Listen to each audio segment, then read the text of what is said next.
అందరూ ఎలా ఉన్నారు? బాగున్నారా? నేనైతే సూపర్ ఉన్నాను. ఈ వీడియోలో మీకు జాకెట్ కటింగ్ సింపుల్గా ఈజీగా ఎలాగ అవ్వాలి అనేది అయితే మీకు చూపిస్తున్నాను అనమాట. నాకు ఒకళ్ళు ఇలా జాకెట్ ముక్కలు ఇచ్చారు, జాకెట్ కుట్టమని చెప్పి. ఎంత ఫోల్డ్ అయిపోయి ఉన్నాయో చూడండి. అసలు ఆ కటింగ్, ఆ ముడతల మీద కటింగ్ చేయాలంటే అసలు చేతగాని పని అనమాట. అసలు క్లాత్ అస్సలు సరిపోదు. నీట్గా మనం ఐరన్ చేసుకున్నామంటే క్లాత్ కొంచెం సాగినట్టు మంచిగా వస్తుంది. కటింగ్ కూడా చాలా నీట్గా వస్తుంది అనమాట. కుట్టేటప్పుడు కూడా మనకి ఇబ్బంది లేకుండా ఉంటుంది.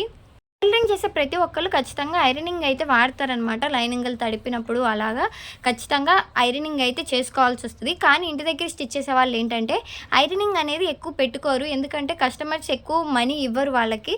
అందుకని ఐరనింగ్ జోలు అయితే వెళ్ళరనమాట. బ్లౌజ్ స్టిచ్ చేయాలంటే తక్కువ పని ఏం కాదు. దానికి కటింగ్ చేయాలి, స్టిచ్ చేయాలి, ఐరనింగ్ చేయాలి, హెమ్మింగ్ చేయాలి, చాలా ప్రాసెసే ఉంటుంది.